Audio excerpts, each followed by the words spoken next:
Olá, sejam bem-vindos ao nosso curso de Feng Shui Tradicional Chinês, formação presencial e por vídeos, agora no nível 2, tratando da escola Bazai, a escola das 8 casas. No primeiro módulo, no nível 1, nós tivemos a escola da forma, estudamos todos os fundamentos, todas as informações que a gente precisava para avaliar o nosso ambiente natural e construído segundo os parâmetros de 5 fases, montanha e água, os 4 animais sagrados, estudamos o Babá, estudamos o Loxô.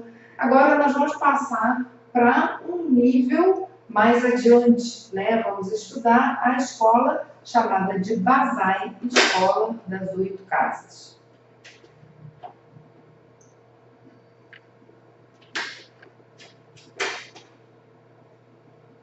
Então, vamos primeiro aqui ver o que a gente vai aprender nesse curso, Então, bom, primeiro falar rapidinho, Se alguém não sabe, Bazai significa exatamente 8 casas, tá? Ba é 8 e Zai é casa. E a gente vai ver um pouquinho mais, a gente já viu, no primeiro módulo, a explicação sobre as escolas e o nome das escolas, Então, o que a gente vai ver nesse nosso módulo, nesse nosso nível 2, que trata de Bazai, essa escola das 8 casas? Bom, primeiro a gente vai aprender a encontrar o centro do imóvel. Por quê? Essa é uma escola que trabalha com a divisão da planta baixa em 8 setores, aquelas 8 direções da Rosa dos Ventos. E para marcar, então, esses 8 setores, a gente vai precisar encontrar o centro da casa, que quando é um formato retangular, moleza, da gente descobrir onde é o centro. Mas existem plantas baixas com formatos diferentes, compridos, em L, irregulares, circulares, e a gente vai conversar um pouco sobre isso, de como encontrar o centro do imóvel em formatos diferentes. Depois que a gente tiver aprendido a encontrar o centro do imóvel, o passo seguinte vai ser a gente aprender como usar uma bússola para encontrar a direção, a orientação do imóvel em relação ao norte magnético. Por quê? Como que a gente vai marcar esses 8 setores? A gente já viu que lá no Chapéu Negro, na escola do Chapéu Negro, é simples, você marca os 8 setores em função da porta de entrada. Mas no Bazai, no Feng Shui tradicional todo, inclusive no Bazai, a gente vai marcar esses 8 setores, essas 8 direções, de acordo com as direções reais, de acordo com o norte magnético. Então, primeiro a gente vai precisar descobrir aonde está esse norte magnético para poder, então, marcar esses palácios, que é o nosso terceiro item. Depois que a gente descobrir a orientação magnética do nosso imóvel, a gente vai poder, então, marcar esses palácios, tá? O palácio, sinônimo de setor ou direção no Feng Shui. Então, ao longo do curso, eu vou falar às vezes palácio, às vezes setor, e são sinônimos, tá? Depois de marcar os palácios, a gente vai conhecer, então, as 8 casas. O que são essas 8 casas? Dependendo da orientação do imóvel, vai ter um mapa de estrelas diferentes. Então, como são 8 direções, cada orientação vai gerar, cada uma dessas 8 direções da Rosa dos Ventos vai gerar um mapa de estrelas diferentes. Então, nós vamos ter o que nós chamamos de 8 casas, quer dizer, 8 mapas de energia diferentes para a gente estudar. E nós temos, então, em cada um desses 8 setores, nós temos um potencial energético diferente. Esse potencial recebe o nome de estrelas. Os chineses chamam de estrelas esses potenciais energéticos. E, novamente, é uma metáfora, O nome estrela não significa uma estrela do firmamento, a gente não está falando de um astro, A gente está falando aqui de um potencial. Uma estrela seria um potencial, tá? Depois que a gente conhecer as estrelas, as características delas, a personalidade delas, a gente vai aprender como identificar essas estrelas nos diferentes setores ou nos diferentes palácios. E aí, então, a gente vai ter o nosso mapa de estrelas. Em seguida, aqui a gente está trabalhando com assimilando conhecimentos, né? Nessa etapa daqui, a gente já vai colocar esses conhecimentos em prática, que é interpretar como as estrelas interagem com cada um dos setores e como é que os ambientes estão recebendo esses potenciais das estrelas. E até aqui a gente só falou dos imóveis, né? Mas depois a gente vai falar também sobre as pessoas, porque a gente viu, né, Feng Shui é céu, homem, terra. Até aqui a gente estava falando de céu e de terra, né? Mas a gente vai falar também sobre as pessoas. Então a gente vai estudar as direções pessoais. Cada pessoa, pela sua data de nascimento, vai ter 4 direções que são favoráveis para ela e 4 direções que são desfavoráveis para ela ficar de frente, para ela se orientar pessoalmente, tá? Então, a gente vai conhecer, vai saber como fazer esse cálculo para descobrir as direções pessoais de cada morador da casa. Isso vai nos ajudar no posicionamento de cama, mesa de trabalho, qualquer local onde a pessoa permaneça durante um longo período. E nós vamos também aprender como usar essa informação das direções pessoais, do trigrama pessoal de cada um dos moradores, como que a gente vai compatibilizar as pessoas e os imóveis, porque cada pessoa recebe a influência do imóvel de uma maneira diferente. O que isso quer dizer? As estrelas estão lá nos palácios com as características intrínsecas dela. Mas 2 pessoas usando esse mesmo ambiente vão receber essa influência de maneira diferente em função do seu trigrama pessoal, em função da sua energia pessoal, tá? Então, em cada item a gente vai dando exemplos, né? E no final a gente vai ter um estudo de caso, um exemplo que a gente vai pegar a planta baixa de um dos alunos, né? Que vai fornecer aqui pra gente. Eu preferi, ao invés de eu trazer um exemplo, eu tenho vários, né? Mas eu achei que podia ser interessante a gente interagir, né? E então avaliar aqui na aula um estudo de caso de um imóvel de um aluno que esteja participando aqui do nosso curso. Então, vamos começar.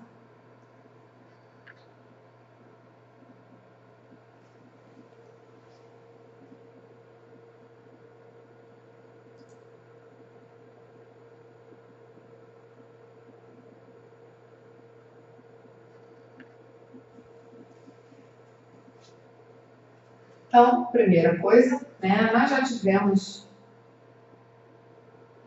já fomos apresentados, né, no primeiro módulo, quando a gente falou sobre as escolas, nós fomos apresentados à escola Basai. Então, a gente já sabe o que ela significa, né, o que significa essa escola, a gente já foi apresentada a ela, agora vamos entrar mesmo nos aprendizados, né, na prática dessa escola. Então, quando a gente fala em encontrar o centro do imóvel, é claro que quando a gente tem um formato absolutamente regular, um retângulo de qualquer proporção ou um quadrado, é moleza, né? Da gente encontrar o centro. É só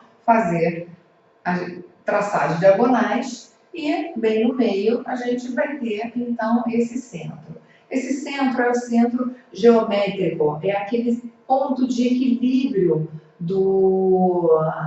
da massa do imóvel. Então, a gente vai considerar esse limite externo, tá? A gente vai falar um pouquinho mais sobre isso, é só para explicar para vocês que na hora da gente encontrar esse centro, a gente considera o espaço construído, tá? Tudo aquilo que é coberto, que é fechado, que define realmente um imóvel isolado do exterior. A gente não vai achar o centro do terreno para trabalhar com o Basai, tá? Centro de terreno, centro de praça, centro de áreas abertas, a gente acha o centro para identificar ali o Loxu, o mapa da Terra, que é o padrão de energias do planeta, o padrão geral. Quando a gente está falando de Basai ou de estrelas voadoras, a gente tem necessariamente que trabalhar com espaços fechados, tá? A gente não vai trabalhar com espaços abertos, porque mapa de estrelas só se forma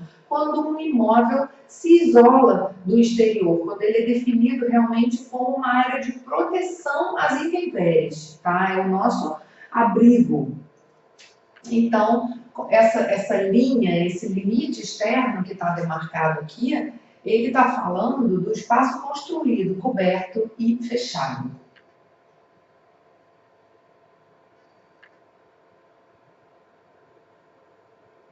Às vezes, quando a gente tem uma planta ligeiramente irregular, né? Mas que essa irregularidade é como se fosse um pequeno recorte numa área definida, que é um retângulo, né? A gente consegue identificar um limite que seria o retângulo, a gente consegue completar como se fosse completar a linha para formar um retângulo, porque esse trecho irregular da planta é como se fosse um pedacinho que foi removido desse retângulo maior. Então, a gente pode simplesmente desconsiderar essa falta, completar aqui esse limite maior do retângulo e encontrar o centro.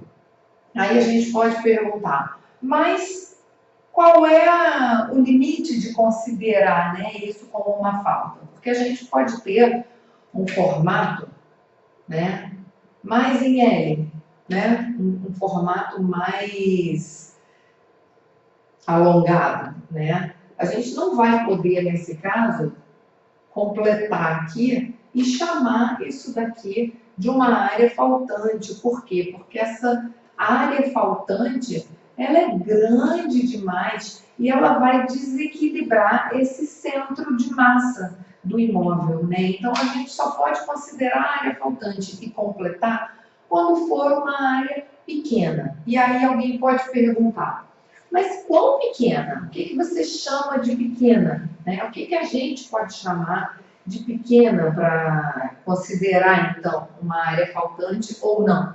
Né? A gente considera que quando essa área que a gente chamou de faltante, quando ela tem até 1/3, né? Então a gente tem aqui 1/3, se a gente pegar essa lateral, né? Esse lado aqui do retângulo, a gente tem aqui 1/3 e a gente tem aqui 2/3. Tá? Então, quando a gente tem uma área faltante que é até 1/3 dessa dimensão, aqui também, né? A gente teria aqui 1/3 e aqui 2/3. Então, quando essa área faltante, quando ela tem dimensão de até 1/3 da lateral do retângulo maior, a gente pode considerar ela realmente como uma área faltante e ignorar na hora de achar o centro, quer dizer, completar. Mas quando ela já atinge mais do que 1/3, que é o caso seguinte, vou mostrar para vocês, né? Quando, nesse exemplo daqui, né? Se a gente pensasse em prolongar e chamar então isso daqui de área faltante, dizer que isso daqui é a nossa área faltante, né? Vocês estão vendo que o que a gente chamou de área faltante está pegando aí em torno de 2/3 dessa lateral, né? Está pegando menos do que 2/3 da dimensão maior, mas em relação a essa dimensão menor, ela está pegando aqui mais de 2/3. Então, nesse caso, ao invés de completar o grande retângulo e chamar isso daqui de área faltante, o que a gente vai fazer? A gente vai completar como se fosse um retângulo menor aqui, a gente vai considerar, então, essa irregularidade da planta baixa, ela vai ser considerada uma área saliente. E a gente vai, então, completar o nosso retângulo aqui, aonde ele tem a dimensão maior dele sendo definida. E isso daqui, então, essa irregularidade vai ser considerada uma área saliente. E aí a gente vai achar o centro desse retângulo principal e ignorar essa pequena área saliente na hora de encontrar o centro, tá? Isso considerando esse parâmetro, ele vai ser válido quando a gente considerar plantas baixas de formatos regulares. Quando começar a ter uma falta ali, uma saliência de um lado, uma falta do outro, aí não dá para a gente ficar arredondando tanto assim. Aí a gente vai entrar na categoria de plantas baixas com formas irregulares. E a gente vai falar sobre elas daqui a pouquinho, tá? Então, se a sua planta não tiver um formato retangular predominante, não dá para a gente considerar área saliente ou área faltante. A gente vai considerar uma planta realmente irregular.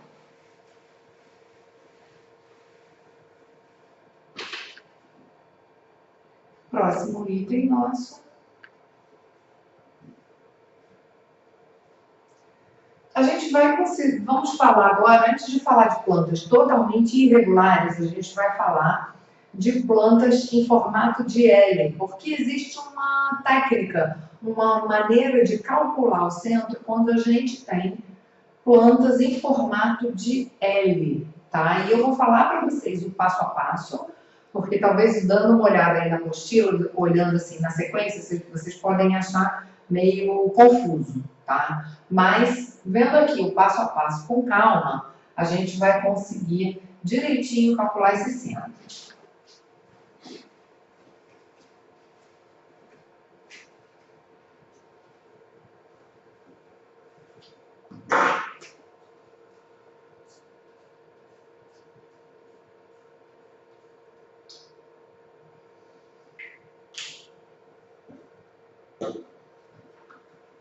Então, vamos lá.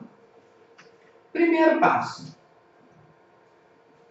Primeiro a gente vai pegar, a gente tem aqui a nossa planta baixa em formato de L, digamos que esse é o formato do imóvel que você está avaliando, tá?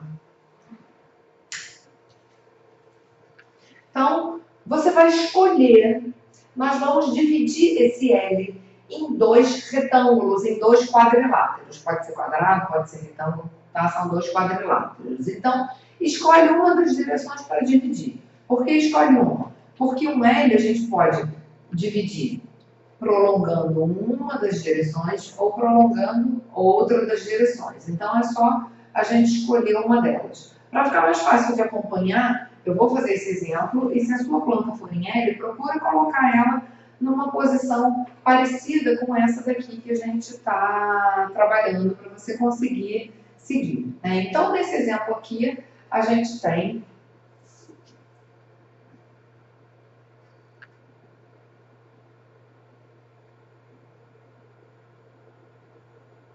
então, vamos lá.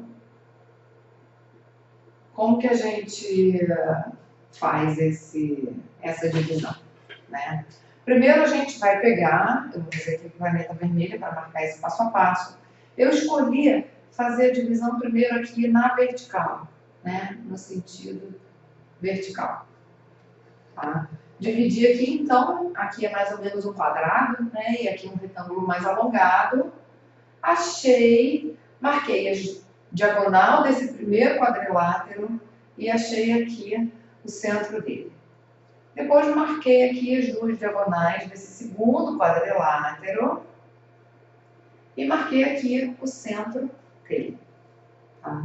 Depois, a segunda etapa, isso daqui é a primeira etapa, depois a segunda etapa. Unir um centro ao outro. Achou um centro, achou outro, traça uma linha unindo esses dois centros. Já fiz isso? Unir os dois centros. Eu posso vir aqui e apagar todas as outras linhas que eu usei para construir essa linha que uniu os dois centros. Só o que me interessa para achar o centro desse formato em L, só que vai me interessar é essa linha aqui que une os dois centros. Então, eu vou apagar, vocês podem apagar aí, né? Todas as outras linhas. Vou apagar até o centro que eu achei. Vou manter só essa linha que eu usei para unir os dois centros, que está aqui em vermelho. Depois, o próximo passo qual é? A gente vai pegar esse mesmo retângulo que a gente dividiu aqui na vertical, né? Primeiro eu escolhi dividir o retângulo na vertical. Agora eu vou dividir na horizontal. Se eu peguei essa linha aqui, prolonguei para partir esse L em dois retângulos, tá? Agora eu vou prolongar essa linha aqui para partir esse L nessas duas partes. Então, vamos ver como que isso fica. Ah, olha lá. Eu peguei, então vou fazer agora aqui de verde, né? A primeira eu fiz de vermelho. Deixei aqui, lembra? Ó, deixei aqui a linha vermelha que unia os dois centros. Essa linha foi a que eu não apaguei. Aí eu vim aqui e dividi, olha, prolonguei essa linha e marquei um quadrado aqui em cima, ou quase um quadrado, e um retângulo comprido aqui embaixo, tá? Encontrei o centro, fazendo as duas diagonais, achei aqui o centro desse quadrado. Depois marquei aqui as outras duas diagonais e achei aqui o centro. Ah, e agora? A mesma coisa que eu fiz antes, eu vou unir os dois centros.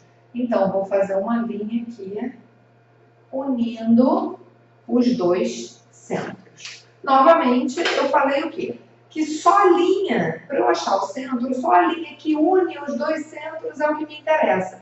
O resto tudo foi só etapa para construir, tá? Então, vamos apagar aqui. Mesma coisa que eu fiz com o outro. Apaguei aqui, vou até apagar o centro mesmo. Apaguei todas as linhas de construção, apaguei as diagonais que eu usei para achar esse centro.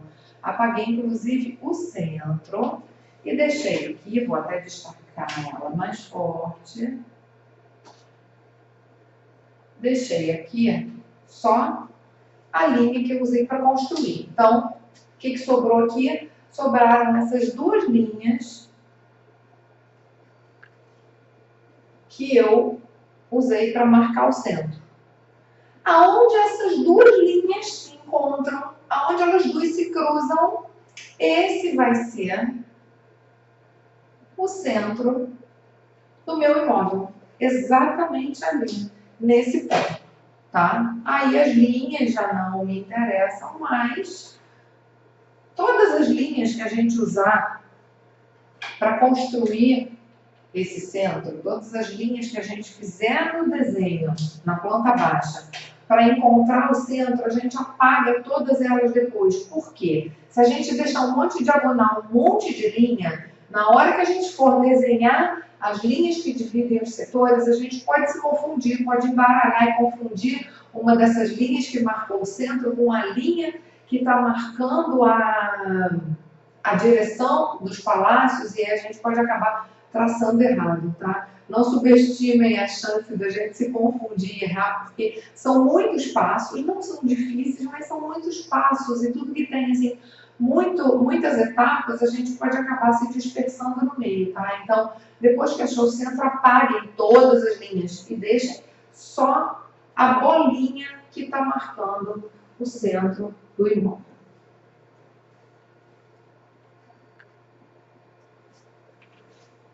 Existe a possibilidade do centro cair fora da planta baixa. Quando que o centro vai cair fora da planta baixa? Quando for, por exemplo, um L muito comprido. Então, vamos ver aqui um exemplo. A gente tem um imóvel em L. Exagerei bem, que é para vocês entenderem como acontece, né? Vamos recapitular como que a gente acha o centro, né? Então, dividi aqui um retângulo primeiro na vertical. Achei o centro, né? Marquei aqui a diagonal, achei o centro com essa divisão. Achei aqui a outra diagonal, marquei o centro. Aí eu vou pegar e vou unir esses dois centros, ok? Então, depois a gente faz o quê? Apaga tudo que a gente usou para encontrar essa linha. Para quê? Para a gente não se confundir. Se vocês não se confundem, ótimo, significa que vocês são mais espertos do que eu, porque na verdade eu, quando comecei, me confundia pra caramba. Então, se ninguém se confunde com um monte de linha, tá melhor do que eu. Então, vamos lá. Primeiro a gente dividiu com a linha na vertical, agora vamos dividir com a linha aqui na horizontal. Aí a gente vai achar o centro desse retângulo, vai dar mais ou menos aqui assim. Depois a gente vai achar o centro desse outro retângulo, que vai dar mais ou menos aqui assim. Depois a gente vai unir os dois. Aí a gente vai unir os dois. Vamos apagar todo o resto. Não me interessa todo o resto das linhas que a gente usou para construir. Vamos apagar tudo e deixar só as linhas que a gente uniu os dois centros. Então, estou aqui apagando. Ficaram essas duas linhas aqui, né, formando um xizinho bem magrinho. Aonde elas se encontram vai ser o centro do imóvel. Então, vocês viram que o centro caiu fora do limite da construção. Estou dando esse exemplo para vocês saberem que isso é possível, tá? Porque vai que vocês pegam, né, uma planta baixa, às vezes tem edifícios comerciais que são de esquina, ou que tem vários blocos, e os blocos são assim divididos, né, em L, aqui tem um pátio central, digamos, ou um terreno, enfim, por qualquer motivo que seja, às vezes a gente encontra, né, construções que são assim, delgadas em formato de L, e para vocês não acharem que estão fazendo alguma coisa errada, ué, o centro caiu fora dos limites da planta baixa, né? Então, é possível em função do L ser muito comprido. Essa é uma configuração desfavorável, tá? Se isso daqui é uma casa térrea e você tem acesso ao terreno onde está o centro, isso é menos mal, porque você pode conseguir aproveitar o centro, incorporar isso, interagir com o centro. Mas se isso é um prédio de vários andares e esse centro está no ar, está voando, aí isso vai ser nocivo, porque o centro do imóvel está fora, é um lugar que você não consegue acessar. Então, já dá para a gente entender que formas em L muito compridas são desfavoráveis pelo Feng Shui, porque a gente gosta de ter o centro sempre onde a gente possa circular e interagir, porque o centro é o ponto para onde todas as energias convergem, para onde todos esses potenciais, para onde essas estrelas se direcionam. O centro é o nosso ponto focal, é o eixo da construção. Então, um imóvel que o eixo está fora da construção, obviamente, ele é um imóvel que tem uma certa desestrutura, uma fragilidade energética, tá? Então, seja projetando, seja avaliando projetos, a gente já sabe que o centro fora do imóvel é desfavorável. Isso, aqui a gente não está considerando, quando a gente fala em centro fora do imóvel, a gente não está falando de imóveis que têm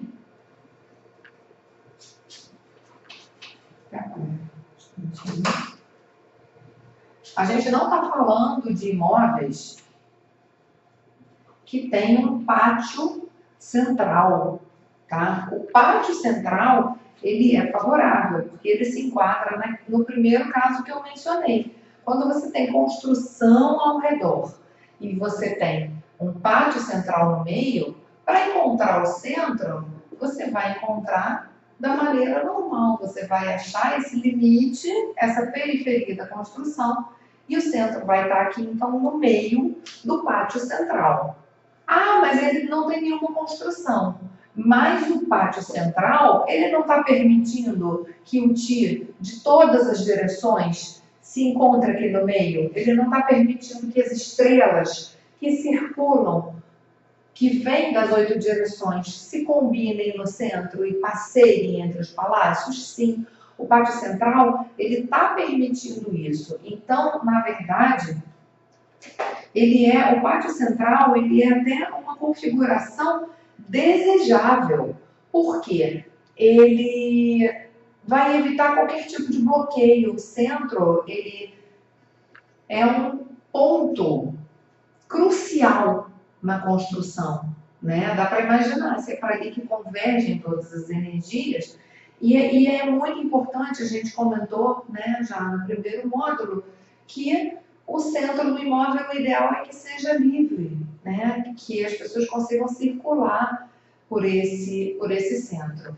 E quando a gente entrar em estrelas voadoras, a gente vai aprender que isso é ainda mais importante. Esse centro livre, ele pode evitar vários bloqueios energéticos sérios de estrelas voadoras, tá? No Basai, isso não é tão crucial, tá? Essa questão do centro livre. Mas quando a gente chegar nas estrelas voadoras, a gente vai entender por que é tão importante esse centro livre. Mas, por enquanto, dá para a gente entender que o centro é por onde o Ti interage. E é sempre desejável que o Ti de toda a casa esteja interagindo, né? Que ele possa se combinar. É como um organismo. Imagina se os nossos órgãos, se um não consegue se comunicar com o outro, isso vai gerar doença. Numa casa, numa construção, a mesma coisa. Se o centro está bloqueado, ou se o centro está fora da construção, isso vai impedir o bom fluxo da energia entre os diversos órgãos da casa, tá? Quando a gente fala em pátio central benéfico, a gente está falando de casas ou construções planas de um andar, dois, no máximo três, em geral um ou dois. Por quê? Se essa for a planta baixa de um prédio de 20 andares com um vazio no meio, esse centro, ele não vai permitir a troca de energia, porque esse vazio vai ter um fluxo vertical. E o fluxo vertical vai ser mais forte do que os fluxos horizontais. Esse fluxo vertical, então, vai romper essa comunicação, tá? É só imaginar, se você não consegue andar e circular, o Ti também vai ter dificuldade para andar e circular nesse espaço. Então, vazios na vertical são extremamente nocivos, assim como elevadores no centro são considerados também um vazio e, consequentemente, nocivos. Ok? Vamos voltar.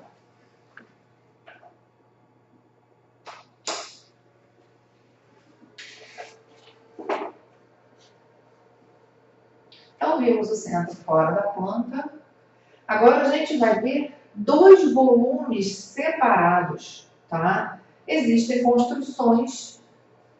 Isso aqui acontece principalmente em casas, né? Isso é mais raro de acontecer em prédios, tá? Mais difícil você ter um prédio com essa planta e que o apartamento tem esse volume. Mas a gente encontra isso, às vezes, com frequência, por exemplo, em casas de campo, em que você tem aqui um bloco principal com todas as atividades sociais, né? Sala, cozinha, sala de jantar, TV, o bloco social. E você tem um outro bloco separado que é ligado ou por uma pequena cobertura, ou às vezes nem tem cobertura nessa ligação, né? Se não é uma região fria ou chuvosa, você tem só um caminho que liga os dois, e aí você tem um segundo bloco que é só para os quartos, né? É a ala íntima. Então, isso é uma coisa que acontece com frequência, tá? Nesse caso, você não vai considerar isso um L, tá? não ceda à tentação, né, de completar aqui, juntar os dois, formar um L e achar um centro que daria mais ou menos por aqui. Não ceda a essa tentação, até porque esse bloco, ele poderia estar... Vou até dar um outro exemplo, né? Vamos ser mais radicais aqui, né? Porque eu botei ele retinho, e aí ele retinho ficou muito fácil, né? Então, digamos que você tem o bloco dos quartos aqui, ó.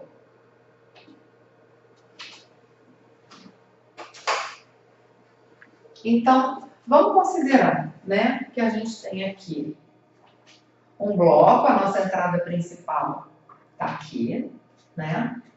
E depois a gente tem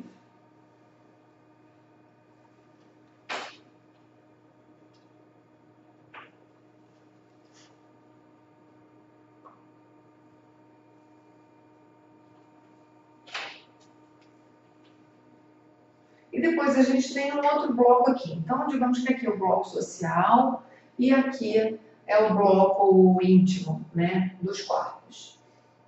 A gente vai ter, então, digamos que esse bloco aqui, a face dele está para cá, que é a rua, né? A gente tem aqui a frente dele. Temos aqui a porta de entrada, aqui a frente.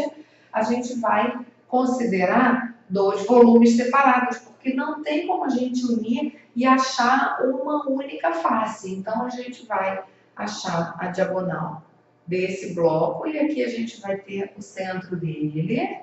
E aqui a gente vai ter um outro bloco separado com um outro centro e ele vai ter, inclusive, nesse exemplo, uma outra direção da face, porque nesse meu exemplo aqui ele está até virado, né, para a diagonal. Então, isso daqui, ele está considerando não só dois centros diferentes, como duas faces diferentes. Isso vai gerar, então, dois mapas de energia, porque a gente comentou que cada orientação, né, a gente tem a orientação definindo um mapa de estrelas, e nesse caso aqui, a gente vai ter dois mapas de estrelas, a gente vai ter uma casa com dois mapas de estrela diferentes. Isso é muito desfavorável, principalmente para famílias vivendo. Por que é desfavorável? Porque a gente vai ter aqui como se fossem duas casas. Então, você dorme numa casa e você faz as refeições na outra.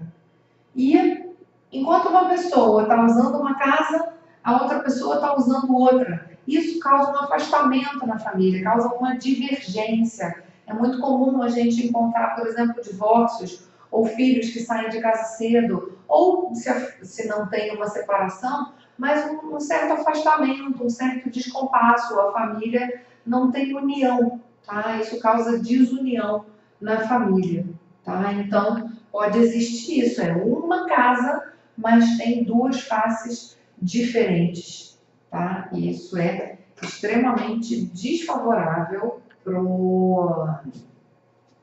para a união da família. Se for uma empresa, mas você está falando para a família, e se for empresa? Também vai ser desfavorável, porque você vai ter um setor da empresa atuando com um mapa de estrelas e outro setor da empresa atuando com outro mapa de estrelas, vai gerar o quê? Um descompasso e uma desunião nessa empresa. E seja em empresa, seja em famílias, a gente quer o quê? Todo mundo junto, né? A gente quer todo mundo formando um time, tá? Então, é desfavorável você ter para uma unidade, seja comercial, seja residencial, você ter ela separada, tá?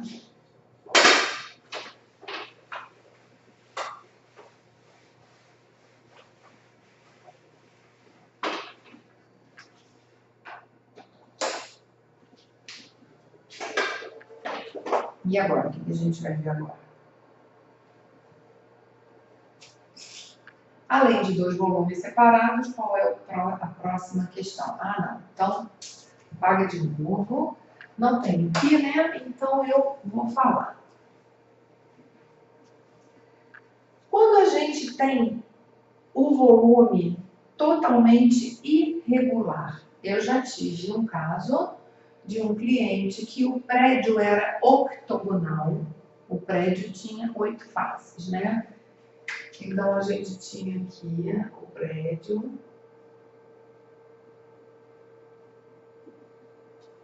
Ah, poxa, que legal, o formato de um baguá, né? Não, não é muito legal, tá?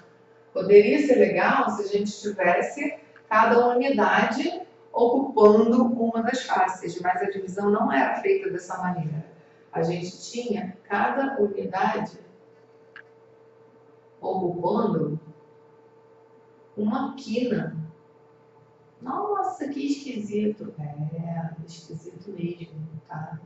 O prédio ele era dividido dessa maneira, tá? Ele tinha aqui no meio a parte de escadas, elevadores de circulação, e cada imóvel, então, ocupava uma diagonal, tá? Uma quina desse octógono.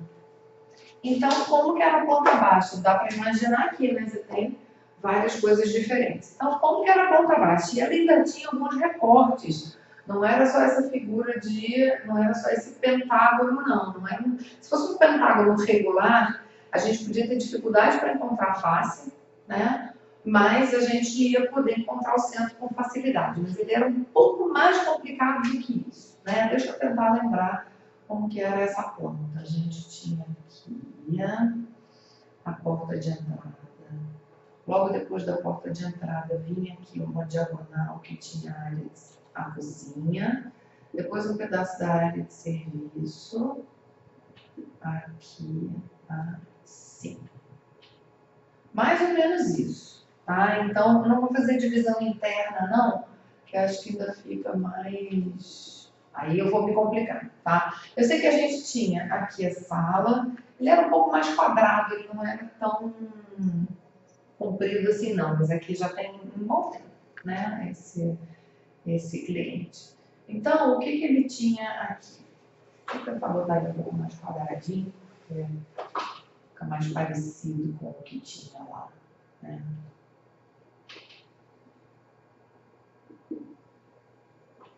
Então, digamos que a planta era isso daqui, né? O que é esse tracejado aqui que eu desenhei? Isso daqui era a minha varanda, ou melhor, a varanda do cliente, né? Eu não incluía a varanda na planta baixa, porque era uma varanda aberta, exposta às intempéries. Quando você tem uma varanda que é fechada de vários lados, e principalmente essas varandas que já tem até um fechamento com vidro, que você pode abrir, mas que pode fechar, esse tipo de varanda enclausurada, aí sim a gente vai considerar ela como área construída e levar em consideração na hora de calcular o centro. Mas uma varanda exposta, aberta, né, exposta às intempéries, que no dia de chuva, se você vai para a varanda, você, né, vai pegar vento, vai pegar chuva, então a varanda mais exposta a gente não considera na hora de considerar o perímetro de calcular o centro. Então, como que eu vou? Primeiro eu tive uma primeira dúvida de definir qual era a face, né? Porque você tem metade do apartamento para um ângulo e metade do apartamento para outro ângulo, né? Então, eu definia, só para vocês ficarem sabendo, embora a gente não esteja falando de questão de face agora ainda, mas eu defini a face como essa direção aqui. Por quê? Primeiro porque a gente tinha uma grande lateral reta aqui, definindo uma referência, um alinhamento, né? A porta de entrada estava também na perpendicular dessa grande lateral. Aqui a gente tinha a sala, que é um cômodo marcante, né, para definir a face do imóvel. E aqui a gente tinha mais quebrada, era cozinha, quarto de empregada, no segundo quarto, né, era um apartamento de 2 quartos. Tá bom, defini a face para lá. Mas e agora? Como que eu vou achar o meu centro? Eu consigo completar aqui e formar um retângulo? Não vai dar fiel, né? Eu posso forçar uma barra e dizer, eu vou completar aqui um retângulo, olha. Mas se eu completar o retângulo, o meu centro daria mais ou menos aqui. Se vocês olharem, se vocês repararem, o centro aqui, ele não dá a sensação de estar bem no meio, né? Ele não é centro geométrico dessa forma, né? Então, já vi que não dá para achar o centro completando. E se eu for tirar, se eu vou considerar isso aqui um extra? Então eu venho por aqui, e aí o meu centro vai dar aqui assim, né? Mas também não vai funcionar. Agora ele ficou muito para a direita, não está parecendo legal esse centro. Olha, então como é que a gente vai fazer, né?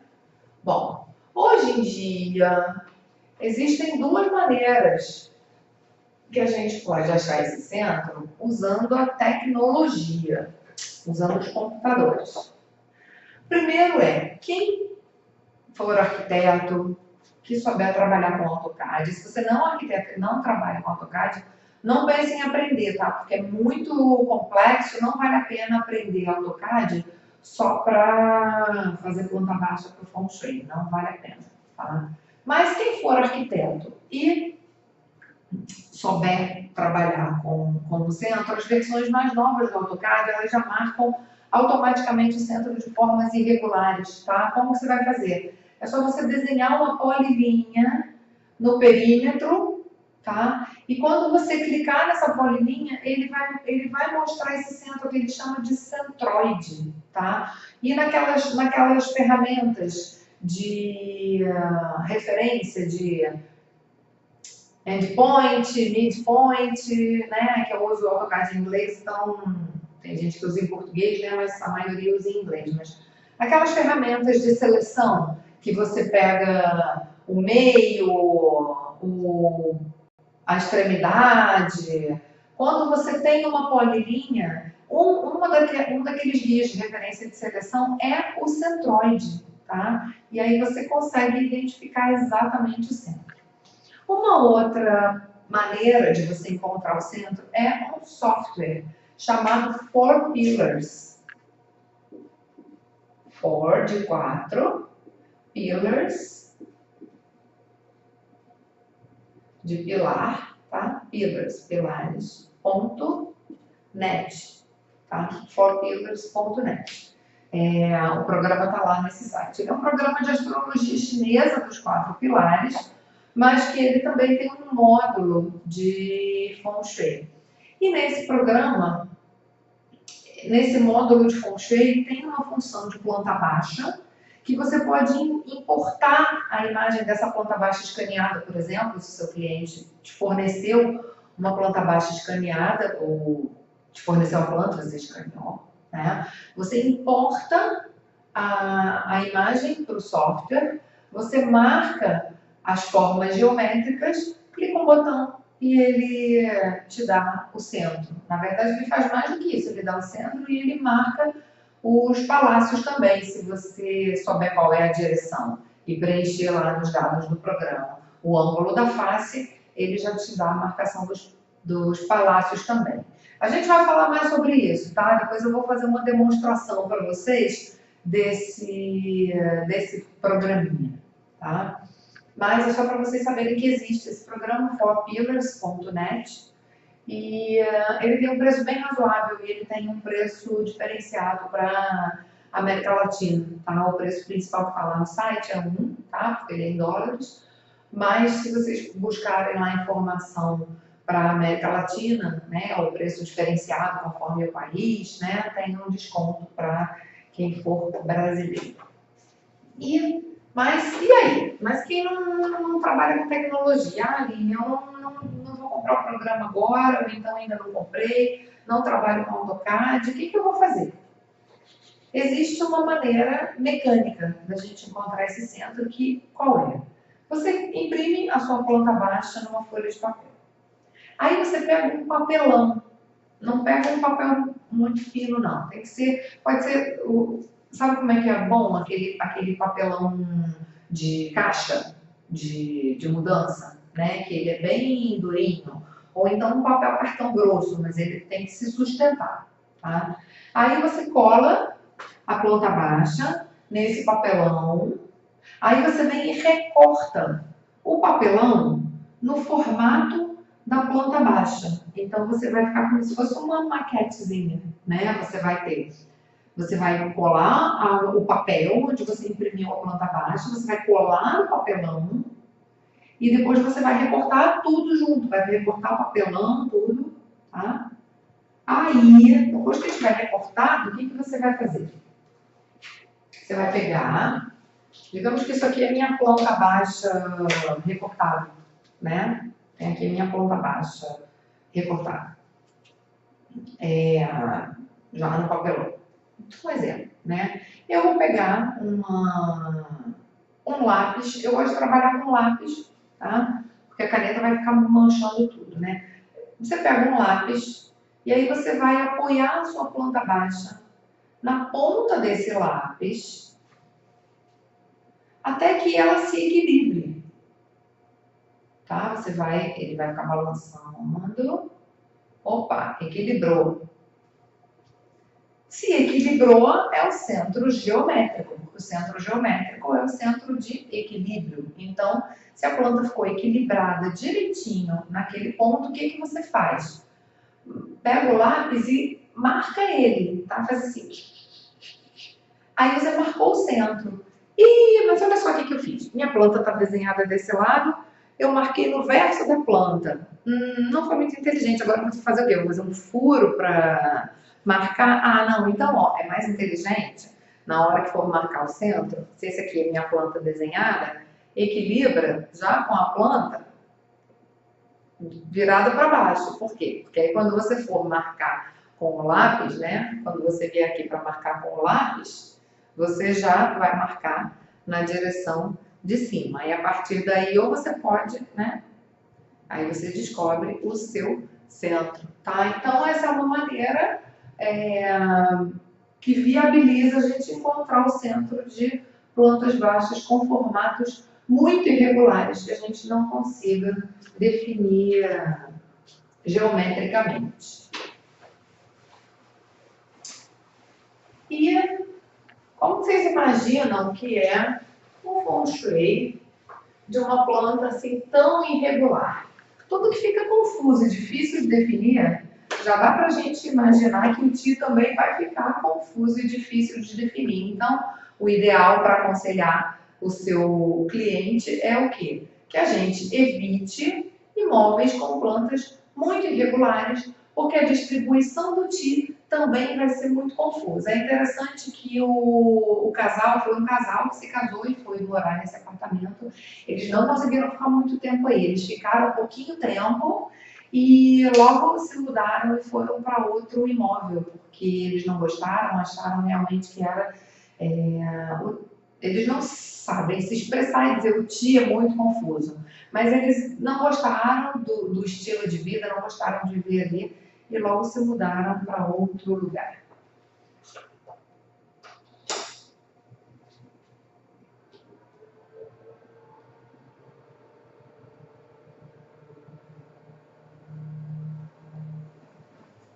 Então, a gente falou de como achar o centro de um imóvel, mas a gente tem que comentar também dessa questão de apartamento versus prédio, sala comercial versus prédio. Por quê? Porque um prédio pode ter uma face diferente de cada uma das unidades daquela construção. Então, aqui a gente tem um exemplo em que a gente tem um prédio, e eu vou marcar em vermelho aqui o limite do prédio.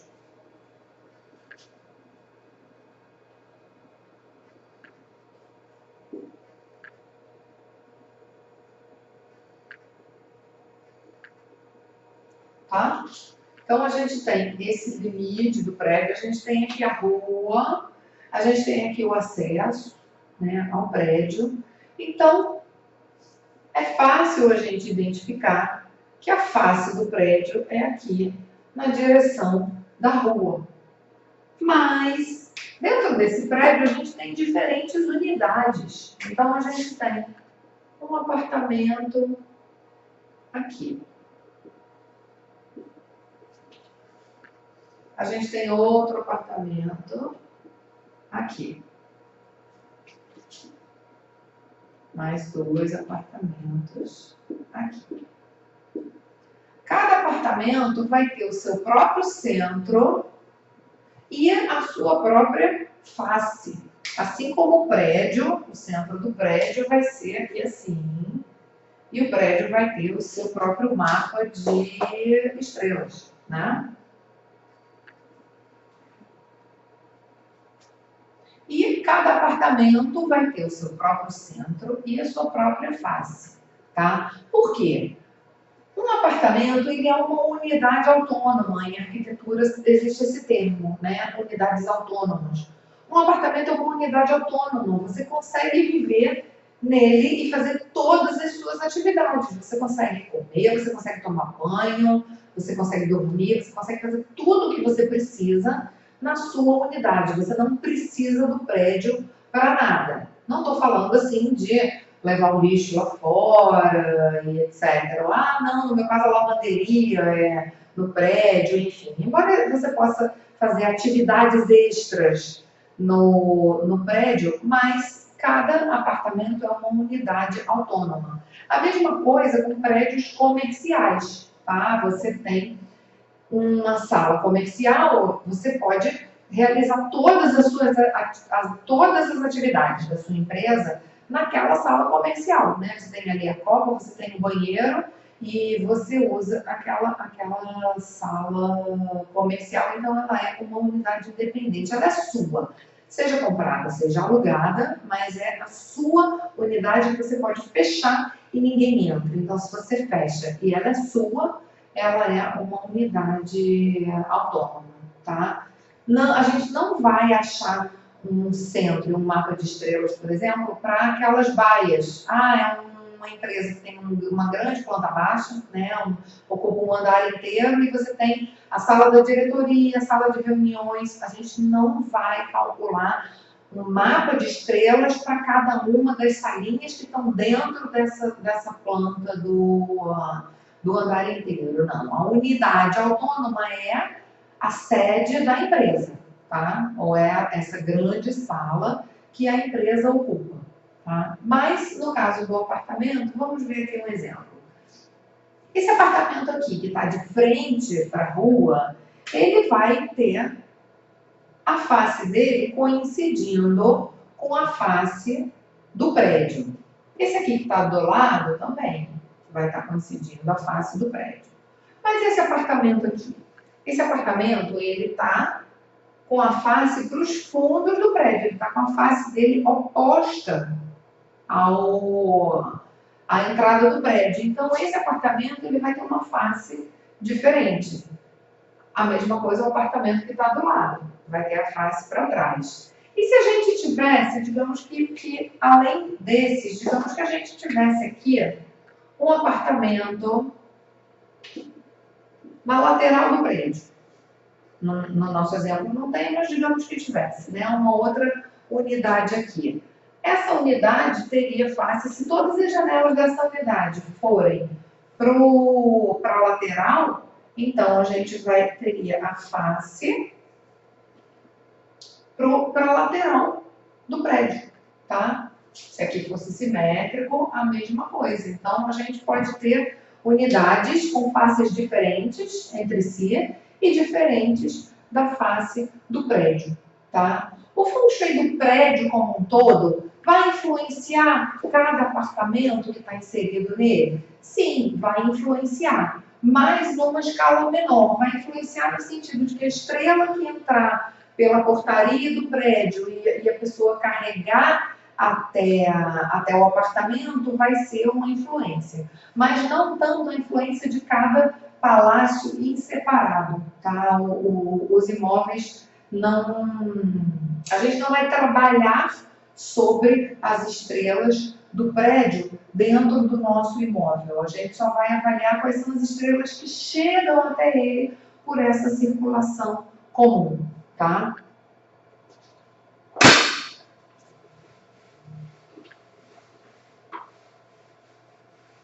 É claro que vai fazer uma diferença, digamos, que o feng shui do prédio é muito ruim. Tem estrelas ruins, uma configuração ruim, né? E o seu apartamento é ótimo. Mas você tem vários apartamentos, né? E esses outros apartamentos podem ter um feng shui bom ou ruim, né? Então, qual é o ideal? É você ter um apartamento com um bom feng shui, num prédio com um bom feng shui, porque aí você vai ter o máximo do benefício que você pode ter do ambiente, né? Não adianta você, a sua unidade ter um bom feng shui, se as outras unidades do prédio têm um feng shui ruim, se o prédio em si tem um feng shui ruim, porque você vai estar com dinheiro para investir, mas o condomínio vai estar com problema, pode ter briga ou divergência entre os condôminos, o condomínio pode ter muita inadimplência, pode ter problema com roubo, o síndico que roubou, né? Então, claro que a gente vai avaliar o feng shui do prédio como um todo, porque a gente quer estar num ambiente, num condomínio, em que todas as pessoas sejam tão prósperas, tão harmoniosas quanto nós.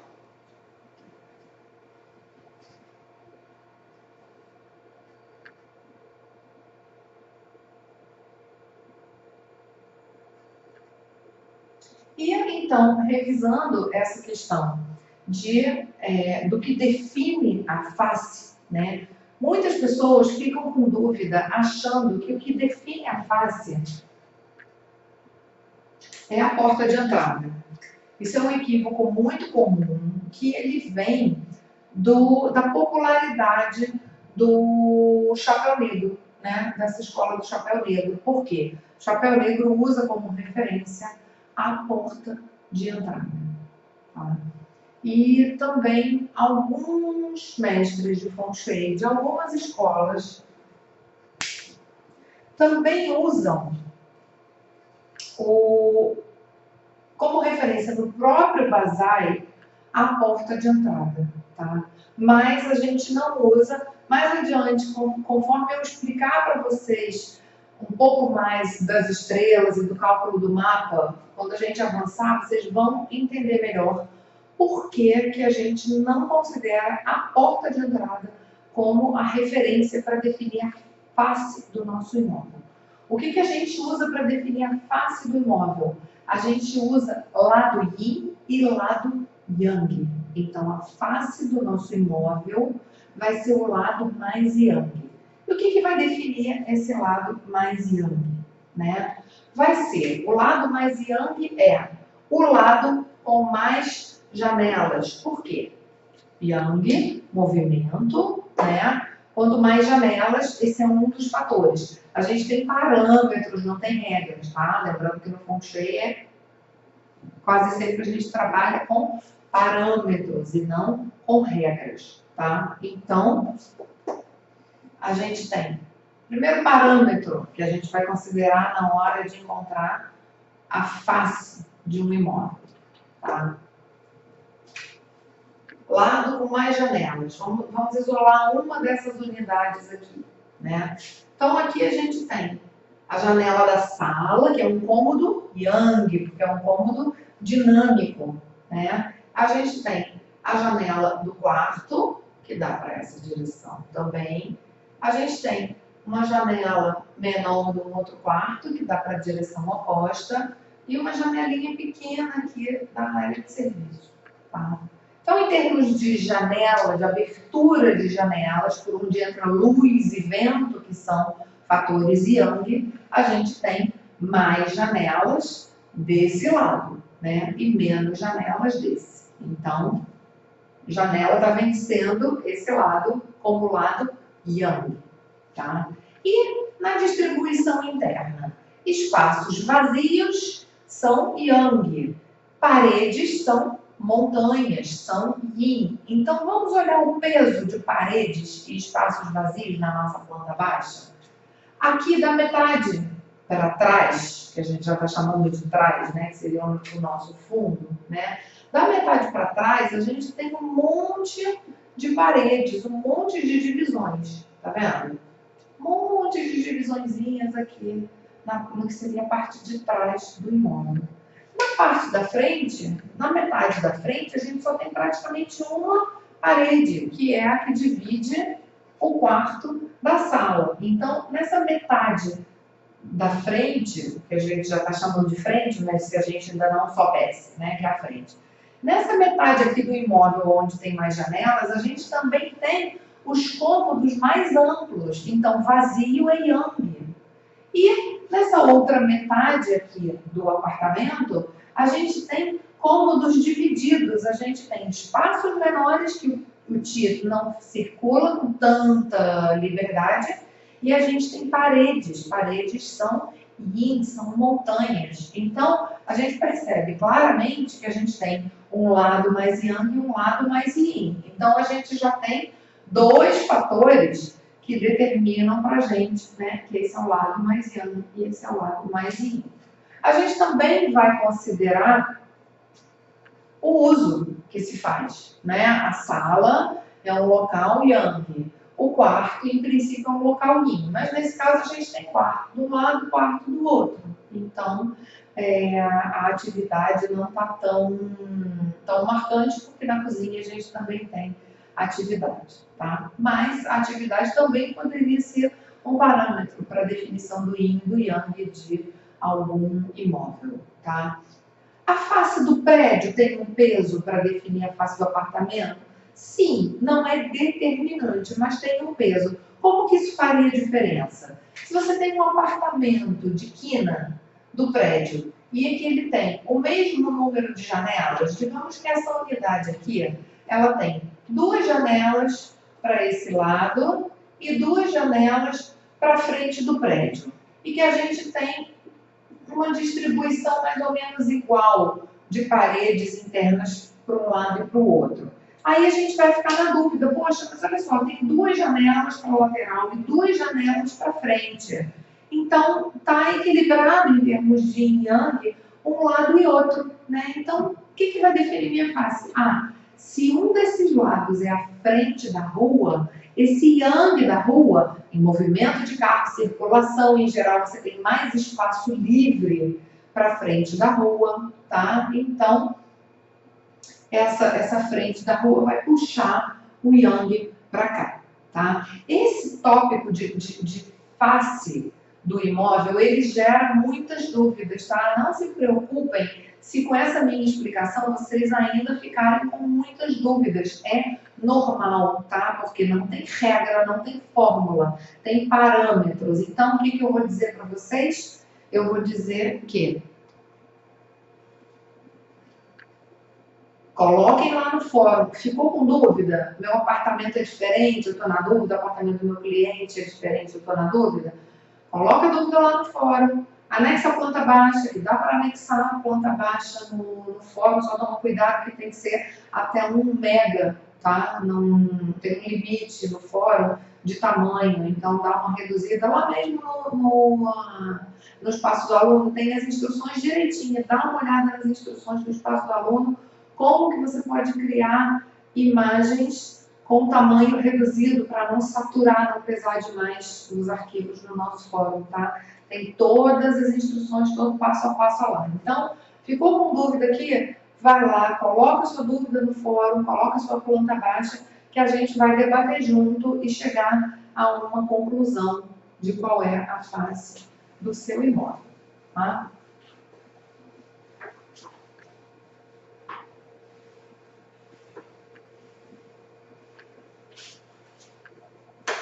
Então, é isso, tá?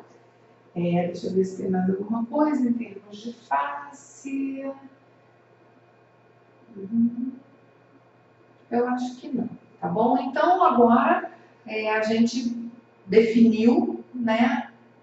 Temos todas as ferramentas para encontrar o centro do imóvel e para entender qual é a face do imóvel, tá? Mas é muito importante, é muito comum os alunos que já estudaram chapéu negro ou que já estudaram com outros mestres, é muito comum uma pessoa ficar sempre tomando a porta como referência. Eu preciso que vocês limpem, tá? Quem já estudou Feng Shui antes, limpa essa memória, tá? Apaga esse condicionamento, porque às vezes condicionamentos anteriores atrapalham, tá? Então, apaga esse condicionamento anterior, tá? Vamos considerar, eu sei que hoje, nessa aula, eu ainda não dei para vocês as explicações que vocês precisam para concordar comigo, porque também, né, lembrando que eu faço parte de um Research Center, de um centro de pesquisas, e a proposta minha e do mestre Joseph Yu e do Research Center não é a gente impor nada para vocês. Tudo que a gente ensina tem que fazer um sentido, tem que ter lógica, tem que ter uma explicação. Se a gente tem dúvida, a gente vai pesquisar, vai experimentar, vai debater para chegar numa conclusão.